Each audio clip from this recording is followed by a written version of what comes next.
Hello friend, SP education में आपका हार्दिक स्वागत है। आज का हम लोगों का एक नई क्लास हम लोग लेकर आए हैं, क्लास 12th की। जो क्लास 12th की है, जैसा कि आप लोगों को स्क्रीन पर पोस्टर दिखाई दे रहा होगा कि हम लोगों ने एक नई क्लास का आज से अरेंजमेंट किया है, जिसे बोलते हैं लेखा शास्त्र, और लेखा शास्त्र को इंग्लिश में बोलते हैं अकाउंटेंसी। अब आज की जो क्लास है उसमें हम लोग कुछ बेसिक बातें करेंगे। अब बेसिक बातें करेंगे किसकी, तो वो करेंगे हम लोग पार्टनरशिप की बेसिक बातें करेंगे और कुछ क्वेश्चन भी करेंगे। जैसा कि आप लोगों को पता है कि त्याग अनुपात में बहुत से बच्चों को दिक्कत होती है और पूंजी अनुपात में, तो ऐसे ही करके 1 बाय 1 एक एक करके क्लास हम लोग लेकर आएंगे।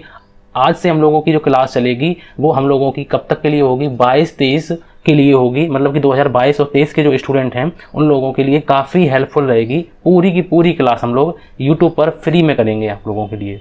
बस आप लोग बस कमेंट कीजिए। जैसा कि मान लो आप लोगों को कोई टॉपिक है और टॉपिक समझ में नहीं आता है, तो आप लोग बस कमेंट कीजिए, मैं उस कमेंट पर आप लोगों को ज़रूर वीडियो प्रोवाइड करूँगा। आज की क्लास में हम लोग अब ज़्यादा समय को ना ख़राब करते हुए सबसे पहले हम लोग एक नई स्लाइड में समझ लेते हैं कि पार्टनरशिप होती क्या है, साझेदारी होती क्या है। इस पर हम लोग थोड़ी सी बात करें कि साझेदारी, और साझेदारी को इंग्लिश में बोलते हैं हम लोग पार्टनरशिप। पार्टनरशिप बोलते हैं। अब पार्टनरशिप होती क्या है, जैसे मान लो कि एक आदमी था, ठीक है, एक सिंगल आदमी, ये आदमी है और ये आदमी अकेला व्यापार करता है। अगर मान लो कि ये आदमी अकेला यहाँ पे व्यापार करता है, तो ये क्या करेगा कि ये जो व्यापार करेगा इसे हम लोग क्या बोलेंगे, इसे हम लोग बोलेंगे एकाकी व्यापार बोलेंगे, सोल प्रोप्राइटरशिप बोलेंगे। इंग्लिश में बोलते हैं सोल प्रोप्राइटरशिप और हिंदी में बोलते हैं एकाकी व्यापार। ठीक है, मैं हिंदी इंग्लिश दोनों में आप लोगों को बता दूंगा, लेकिन हिंदी को ज़्यादा प्रायोरिटी दूंगा क्योंकि बहुत से यूट्यूब चैनल पर इंग्लिश में बताया गया है बच्चों को, तो बहुत से बच्चों को हो सकता है दिक्कत हो और बहुत से बच्चों को ना भी हो, लेकिन हम लोग हिंदी में करेंगे। तो एकाकी व्यापार जो है, मान लो कि एक आदमी ने व्यापार शुरू किया तो उसे बोलते हैं हम लोग एकाकी व्यापार। प्राचीन काल में जो लोग करते थे, सबसे पहले वस्तु विनिमय आया। सबसे पहले क्या आया कि वस्तु विनिमय आया, वस्तु विनिमय, और वस्तु विनिमय के बाद जो आया है वो आया है एकाकी व्यापार। मतलब एक आदमी व्यापार करता था, उसे एकाकी व्यापार बोलते थे। अब इसमें कोई कुछ कठिनाइयाँ आई। अब मान लो कि इस आदमी को बहुत सी कठिनाइयाँ आई, बहुत सी कठिनाइयाँ होती हैं एकाकी व्यापार में। तो वो कठिनाइयाँ होती हैं, जैसे मान लो कि अनुपस्थिति में क्षति होना। अनुपस्थिति में क्या हो गई, क्षति हो गई, अनुपस्थिति में क्षति। ठीक है, सीमित पूंजी, सीमित पूंजी, ये भी बहुत सारी ऐसी बहुत सी कठिनाइयां हैं जो एकाकी व्यापार में आई। जैसे मान लो कि ये आदमी है, अब ये आदमी जैसे मान लो कहीं जाना है, माल लेने जाना है, तो ये अपनी दुकान को बंद कर रखेगा। अब बंद करेगा तो उससे क्या होगा कि ग्राहक जो आएंगे वो लौट जाएंगे, क्योंकि ग्राहक को तो कोई पता नहीं है कि ग्राहक भगवान का रूप होते हैं, कब आए कब जाएं कोई पता नहीं। तो क्या होगा कि उसको इस मतलब कि इस सिचुएशन पर उसको लॉस होगा। तो वो क्या करेगा कि अनुपस्थिति में उसको क्षति होगी और सीमित पूंजी भी है उसके पास, क्योंकि व्यापार को लगाने में उसकी सीमित पूंजी होती है। अब उसने क्या किया कि ऐसी कठिनाई आने के लिए उसने दूसरे आदमी को अपने पास बुलाया और उसने कहा कि तुम मेरे व्यापार में शामिल हो जाओ। ठीक है, ये दूसरा आदमी है, मान लो कि ये ए आदमी है और ये बी आदमी था। अब ए और बी, ए ने कहा बी से कि आप मेरे में आ जाइए, हम लोग मिलकर एक व्यापार करेंगे। अब ये लोग दोनों लोग मिल गए, और मिल गए मतलब कि ए प्लस बी दोनों लोग मिलकर व्यापार करेंगे, तो उसे बोलेंगे हम लोग, क्या बोल दिया, इसे बोल दिया हम लोगों ने साझेदारी। अब साझेदारी हो गई तो ये दोनों क्या कहलाए, ए और बी, तो ए और बी क्या कहलाए, साझेदार कहलाए, पार्टनर कहलाए। ये बात भी बिल्कुल क्लियर हो गई। अब जैसे मान लो ए और बी व्यापार शुरू कर दिया और ए और बी को अब ज़रूरत लगी कि ए और बी चाहते हैं कि अब और बड़ी साझेदारी हो, मतलब कि बहुत से क्षेत्रों में उसकी मतलब कि साझेदारी की पहुंच हो, व्यापार भी अपने बढ़ाना चाहते हैं। तो व्यापार बढ़ाना चाहते हैं, वही बात है कि इसमें भी सीमित पूंजी दोनों के पास है, तो कैसे बढ़ाएं। तो उन्होंने क्या किया कि उन्होंने सी को शामिल कर लिया। अब व्यापार में कौन कौन हो गया, ए हो गया प्लस बी हो गया। अब उसमें क्या हुआ कि उसमें हुआ सी की एंट्री, तो इसको ये कहलाएगी, ये तो कहला रही थी हम लोगों की पहले से जो चल रहा था वो तो हम लोगों का क्या था, वो था हम लोगों का साझेदारी। अब क्या हुआ कि इसमें नए साझेदार का प्रवेश हो गया, तो साझेदारी में नए साझेदार का प्रवेश, तो आज का जो टॉपिक रहेगा वो वैसे तो देखो, वैसे साझेदारी परिचय एक होता है चैप्टर, साझेदारी परिचय, लेकिन साझेदारी परिचय में ज़्यादा कुछ आता नहीं है एग्जाम की दृष्टि से, उसमें ज़्यादा कुछ आता नहीं है। पहले चैप्टर, उसके बाद का जो चैप्टर है साझेदारी खाते, और उसमें लिखा हुआ होता है कि साझेदारी में साझेदार का, नए साझेदार का प्रवेश। तो इससे ज़्यादा क्वेश्चन आते हैं बोर्ड परीक्षा में, इनसे ज़्यादा क्वेश्चन आते हैं इस चैप्टर से। तो मैं यहीं से शुरुआत कर रहा हूँ। बेसिक जानकारी अगर आप लोग कमेंट करेंगे तो मैं बेसिक जानकारी भी आप लोगों को बढ़ा दूंगा और साझेदारी परिचय भी बता देंगे। कोई हेडेक की बात नहीं है, बस अभी मैंने सोच लिया है कि आप लोगों को साझेदारी और साझेदारी के परिचय के बारे में पता है। हम लोग न्यूमेरिकल की भी बात करेंगे अभी यहाँ पर, और न्यूमेरिकल की पूरी तह तक जाएंगे कि न्यूमेरिकल करते कैसे हैं, और बिल्कुल हिंदी में बेसिक से स्टार्ट करेंगे, 0 to बिल्कुल हीरो तक। अब सबसे पहले देखो लिखा हुआ है कि साझेदारी में नए साझेदार का प्रवेश। अब नए साझेदार का प्रवेश है, इनसे क्वेश्चन आते हैं। अब जैसे मान लो, अगर मान लो कि ए आदमी व्यापार करता था और बी आदमी व्यापार करता था, ठीक है। अब मान लो कि इन लोगों ने पूंजी लगाई है 10,000 रुपये, और बी ने भी पूंजी लगाई है 10,000 रुपये। तो अगर हम पूछें आपसे कि टोटल पूंजी कितनी है, टोटल पूंजी, टोटल कैपिटल, और टोटल कैपिटल को हिंदी में बोलते हैं कुल पूंजी कितनी है, कुल पूंजी।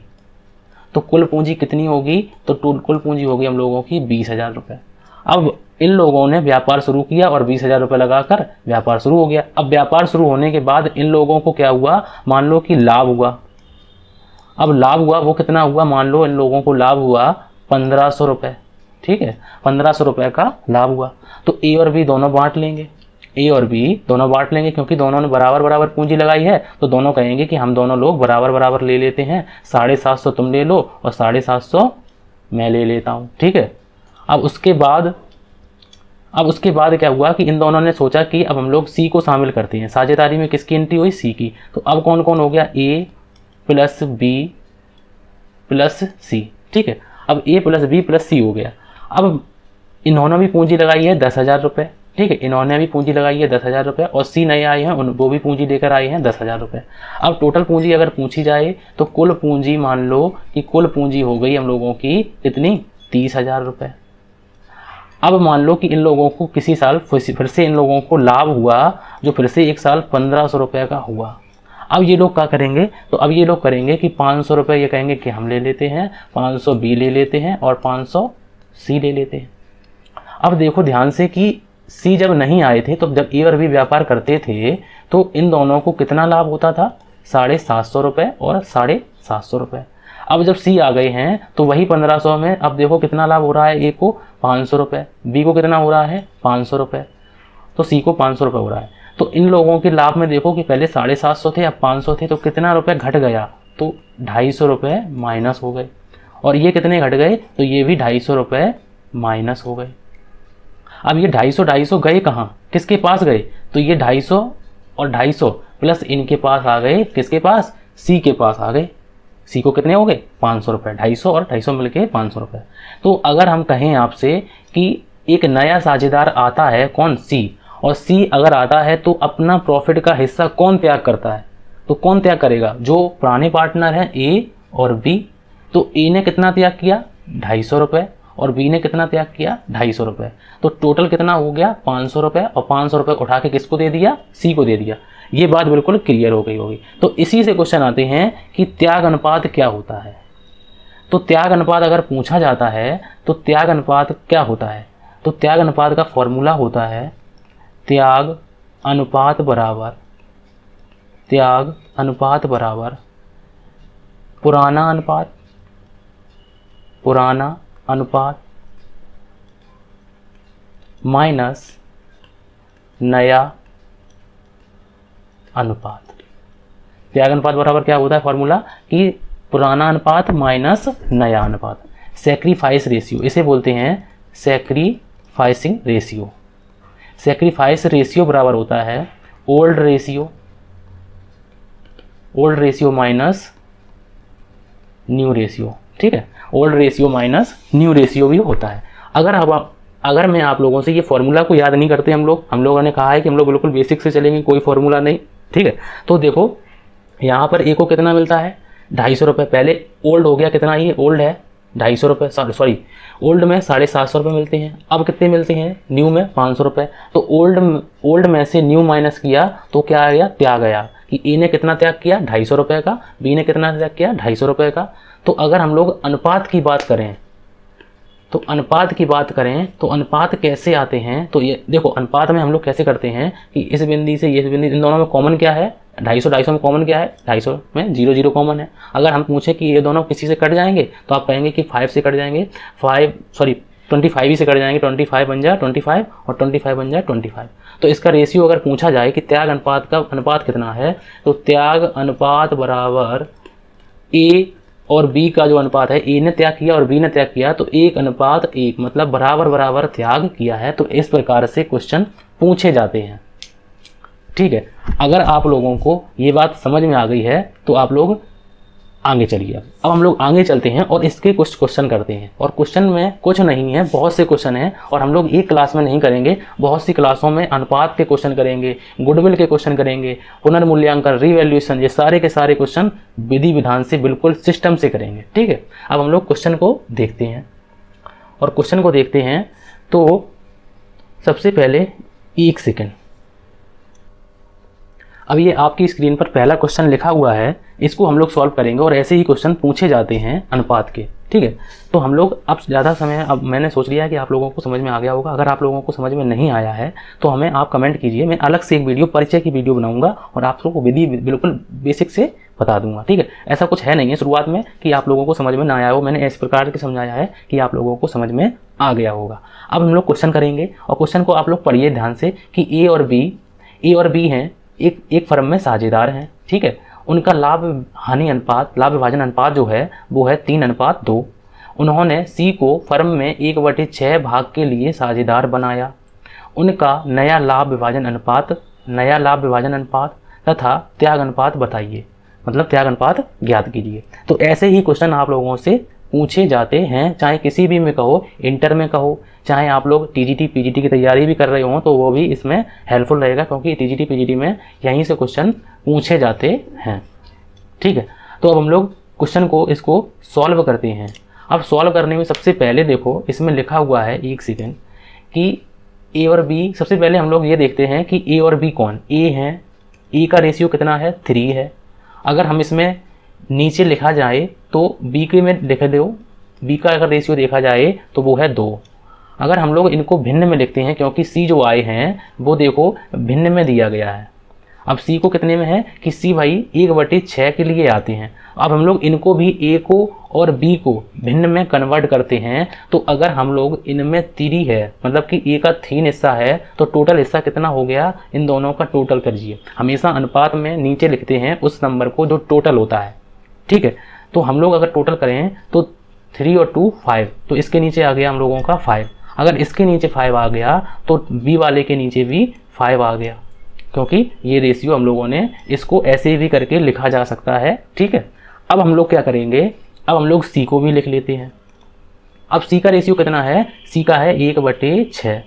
अब मैंने आप लोगों को बताया है कि जो देखो 1 सेकेंड, सी के में 1/6 के लिए आया है और मैंने आप लोगों को बताया है कि सी जो है ये सी का न्यू रेशियो है। अब सी जो है उनका टोटल है नीचे कितना है? टोटल हिस्सा कितना है? 6। सी के आने के बाद टोटल हिस्सा कितने हो जाते हैं? 6 हिस्से हो जाते हैं सी के आने के बाद। ठीक है, ये बात समझ में आ गई होगी।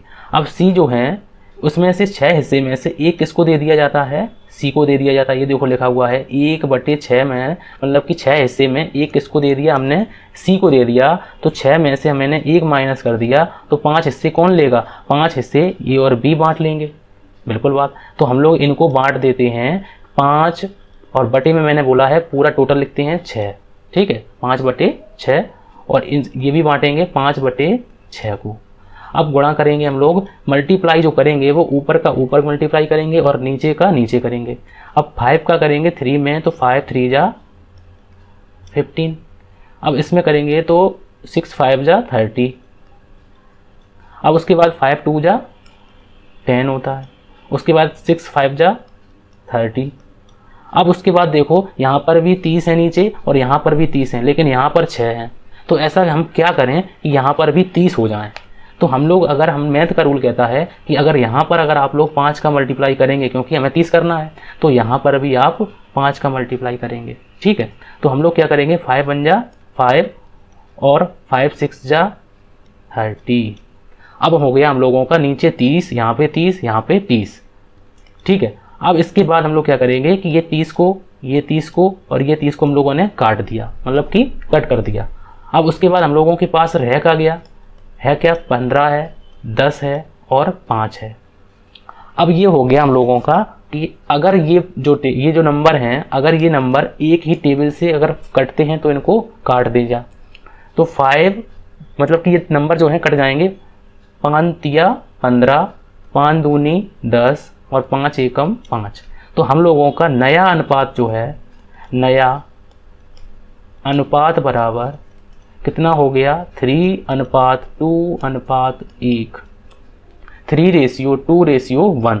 तो ये रेशियो हम लोगों का आ गया और यही आंसर में दिया गया है कि नया लाभ विभाजन अनुपात 3:2:1। अब हमसे पूछा क्या गया है, अब हमसे पूछा गया है कि त्याग अनुपात और बताइए। त्याग अनुपात हम लोगों को और निकालना है। तो त्याग अनुपात का मैंने अभी आप लोगों को फॉर्मूला बताया था कि त्याग अनुपात बराबर क्या होता है, त्याग अनुपात बराबर होता है कि पुराना अनुपात माइनस नया अनुपात। अब हम लोग ये कैसे देखेंगे कि कौन सा नया है कौन सा पुराना है, तो ये तो हम लोगों ने निकाल लिया है नया अनुपात। ठीक है, ये जो निकाला है वो है हम लोगों का न्यू रेशियो। और ओल्ड कौन सा है, तो ओल्ड है जो हम लोगों का ए और बी का है, वो ओल्ड कहलाएगा, 3:2। तो ये है हम लोगों का पुराना अनुपात और ये हम लोगों का नया अनुपात। तो अगर हम लोगों को पूछा जाता है कि त्याग करेगा कौन, तो त्याग करेगा कौन, ए और बी त्याग करेंगे, किसके लिए, सी के लिए। क्योंकि आप लोगों को मैंने पहले ही बता दिया है कि कोई भी पार्टनर आता है तो उसके लिए जो ओल्ड पार्टनर होते हैं वो त्याग करते हैं। अब हम लोग ये निकालना चाहते हैं कि ए और बी कितना कितना त्याग करते हैं। ठीक है, ए और बी कितना कितना त्याग करते हैं, करते तो हैं लेकिन ये पता नहीं है कि ए कितना करता है और बी कितना करता है। तो हम लोग निकालेंगे ए का त्याग अनुपात और बी का त्याग अनुपात। सबसे पहले अगर हम लोग लिखते हैं तो पुराना अनुपात लिखते हैं, मतलब कि ओल्ड रेशियो में ए को देखो, ए का रेशियो कितना है 3, और मैंने आप लोगों को बताया है नीचे हमेशा टोटल लिखा जाता है 5, मतलब कि इन दोनों का टोटल जो होगा वो लिखा जाएगा 5। अब उसके बाद बी का कितना है, तो बी का है 2:5। अब उसके बाद जो है इसमें माइनस का साइन लिखा है तो माइनस का लगा देंगे। अब उसके बाद जो लिखा है कि नया अनुपात, ए का नया अनुपात देखिए कितना है 3 है, और बट्टे में हम लोग नीचे डिवाइड में लिखेंगे तो इन सब का जो है टोटल लिखेंगे, 3 2 और 1, तो 3 2 1 का टोटल होगा 6। ठीक है, और उसके बाद बी का देखो, बी का कितना है, तो बी का है 2/6, बराबर का साइन लगा देते हैं। अब एक नंबर देखो कि ये देखो फ्रैक्शन में नंबर हैं 3/5 और 3/6, ये डायरेक्ट माइनस नहीं होंगे क्योंकि इनके जो नीचे नंबर लिखे हैं वो सेम नहीं है। अब सेम नहीं है तो हम लोग क्या करेंगे, हम लोग लेंगे एलसीएम, और एलसीएम में एक ऐसी संख्या लेंगे जो 5 से भी डिवाइड हो जाए और 6 से भी डिवाइड हो जाए। तो वो नंबर हम लोग देखेंगे कि वो नंबर क्या होगा, तो हम लोगों का नंबर होगा 30। अब वो 30 नंबर मिल गया हम लोगों का, क्योंकि 5 का मतलब कि 5 6 30 और 6 पंचे 30 नंबर होता है, मतलब कि डिवाइड हो जाएगा। अब हम लोग 5 का टेबल पढ़ेंगे कि 30 से ज़्यादा ना हो, तो 5 6 से ज़्यादा कितना होता है, मतलब कि 5 6 30 होता है, तो ये कितने बार जाएगा 6 बार, और जितने बार जाएगा उतने का मल्टीप्लाई हमें ऊपर करना होगा। ठीक है, तो 6 तिया 18 हो गया, माइनस का साइन है तो यहाँ पर भी हमने माइनस लगा दिया। 6 का पढ़ा पढ़ेंगे कि 30 से ज़्यादा ना हो, तो 6 पंजे 30 5 बार गया, और 5 का मल्टीप्लाई हमें ऊपर करना होगा, तो 5 तिया 15 हो गया। अब 18 में से 15 गए तो हम लोगों के कितने बचे, 3/30। अब इसको काटना नहीं है, इसको यहीं पे अभी छोड़ देना है। उसके बाद अब नीचे देखेंगे, अब बी का भी देख लेते हैं। बी के में देखो नंबर कितने लिखे हैं, तो वही नंबर हैं, तो वही नंबर आ जाएगा 30। अब 30 आ गया तो 5 का टेबल पढ़ेंगे, 30 से ज़्यादा ना हो तो वही 6 बार जाएगा, और 6 दूनी हम लोगों के कितने होंगे 12 होंगे। माइनस का साइन है तो माइनस का लगाएंगे, और 6 पंजे 30 और 5 बार जाएगा। अब 5 दूनी 10 होगा हम लोगों का। अब 12 में से 10 को माइनस करेंगे तो 2/30 होगा। अब 30 में से ये 30 नंबर कट गए तो हम लोगों के बचे कितने, 3 और 2। तो अगर हम लोगों से पूछा जाता है कि त्याग अनुपात बताइए, त्याग अनुपात मतलब कि सैक्रिफाइस रेशियो बताइए, तो सैक्रिफाइस रेशियो बराबर 3:2 और यही इसका आंसर लिखा हुआ है कि 3:2। अगर आप लोगों को ये समझ में आया है तो आप लोग कमेंट कीजिए। मैं अगली क्लास में अभी आप लोगों को बिल्कुल आराम से, मैंने बेसिक से बिल्कुल आराम से बताया है। अगर आप लोगों को लगता है कि आप स्पीड कम है सर की, तो आप लोग बता दीजिए, मैं थोड़ी सी बढ़ा दूंगा। मैं ये सोचता हूँ कि बिल्कुल आप लोग बिल्कुल अभी बेसिक से स्टार्ट करेंगे हम लोग, क्योंकि हमने सोचा है कि आप लोग बिल्कुल कुछ नहीं जानते, इस हिसाब से हम लोग चलते हैं, ठीक है। अगर आप लोगों को समझ में आया है तो मेरे चैनल को सब्सक्राइब कीजिए, एसपी एजुकेशन को, और इस वीडियो को लाइक कीजिए। Thank you for watching.